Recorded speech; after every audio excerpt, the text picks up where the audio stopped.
For 8 decades now, the Blind Boys of Alabama have solidified their status as icons of gospel music. The five-time Grammy Award-winning group, which has seen several incarnations, were pivotal in shaping the sounds of gospel during the civil rights movement and continue to have an impact today. Having performed locally at UMass Amherst, I spoke with member Ricky McKinney to discuss the group's history and the importance of gospel music to the Black community and as an American heritage art form. Well, gospel music has been important because it showed people that there's hope.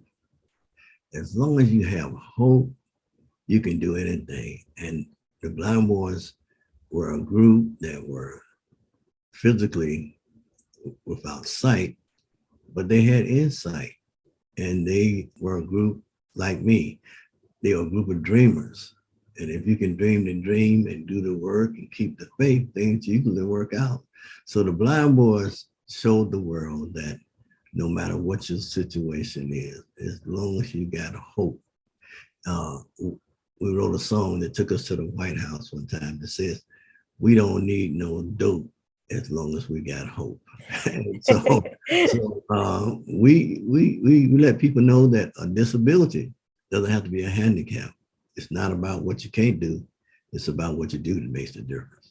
And I know also that you have had a really big, significant impact in pioneering the gospel genre into the 21st century and creating the sound that we hear today. Why do you think gospel has continued to make an impact on the American culture, even beyond the Jim Crow era South that you first were touring with? Well, I think the thing about gospel music is that um, it's it's all about faith. It's all about the Bible says, "If I be lifted up, I draw all men." We believe in God. We believe that God will make a way. People today, everybody's looking for something, and we try to make people feel good when they're feeling bad. And a lot of times, people come to us and they say, I'm not a big Christian, but the music that you bring to us, it puts something on our mind, make us feel good. And as long as people can get something from what you do, and what we try to do is make you feel good. And gospel music is feel good music, and we let people know we don't come to preach to you, but we're gonna sing to you. We're gonna sing songs that reaches the heart, and what's from the heart reaches the heart. And so we try to touch the soul, and that's what makes it work because everybody got a soul. When you're down and out and your friends are gone, how can I help you? When the holidays are here. And I know that people love the collaborations that the Blind Boys of Alabama have been part of. You have worked with everybody from Stevie Wonder to Prince to Lou Reed. You've worked with people outside of the gospel genre. What's the value in that with kind of reaching out and expanding to other genres to collab with? I'm so happy that the Blind Boys had an opportunity to work with all these different artists, and I had an opportunity to be right there with the Blind Boys. But the thing is, my mama always said, and she says, working together works, and people need people. And so we show people that, hey, working together works, people need people, and we don't mind reaching out and our hand and say, here we are. And we don't mind letting people know that it's all about love. We show love for one another through our music. So you've been part of the group for 30 years now. What has been the most memorable experience that you've been part of? What have you really enjoyed about playing with the Blind Boys? Well, I started out with the Blind Boys playing drums for the group. Now I sing with the group. And when the Blind Boys, I was there through all their major accomplishments. But when the Blind Boys were awarded a Lifetime Achievement Award from the National Academy of Science and Arts, that let me know that somebody appreciates the music. And when a Black blind quartet can be awarded something like that in their lifetime, Clarence Johnson was there, Johnny Fields was there, I was there, Jimmy Carter, who's still here, Joy Williams. We were all there. So that was one of the main things that meant a lot to me. The accomplishments that the Blind Boys have acquired throughout the years are amazing. You're speaking about the Lifetime Achievement Award, also 5-time Grammy winners. Throughout the 8 decades that the Blind Boys have been together, the world has gone through so much change, but the one thing that has remained constant was this group.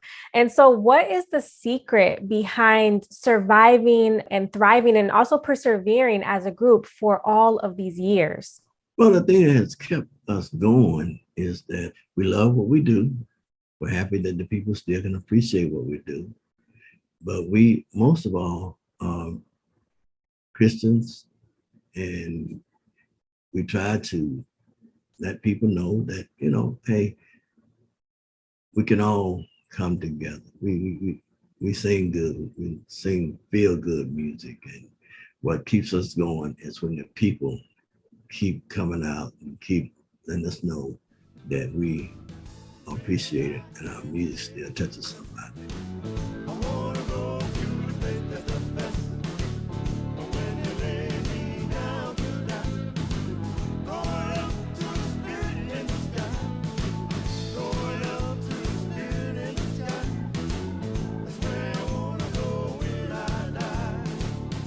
Now, we touched on this briefly earlier. You all have really made a great impact on the disability community. And I know that, Ricky, even you yourself have taught masterclass in how to turn make your vision come to fruition. And so what message would you like to share with others within the community and also outside of that community? I want to tell everybody this. This is the main thing I had to learn throughout life. And it's not about having a disability. It's about having the ability. And I've learned that just because you have the ability doesn't mean that you are the choice. So when you go out and you have an interview or you're trying to get with a group or whatever you're doing, just know that just because you have the ability doesn't mean you're not the choice. And many times in life, you're gonna go out and you're gonna try to do things and it might not turn out the way you want to, but just keep on pushing because your day is coming. It's just like a man told me one time, he said, Ricky, I hear your name a lot of times. And sometimes I hear your name and you don't come up, you don't be on the show or whatever. He said, but it's just like a diamond. If you chip on it hard enough, long enough, it's gonna break. So just keep doing what you're doing and realize that, hey, sometimes, you don't fail, but sometimes it does not go the way you want to. But remember, believe in yourself. And as long as you believe in yourself, it's gonna be all right. Because sometimes you're just not the choice.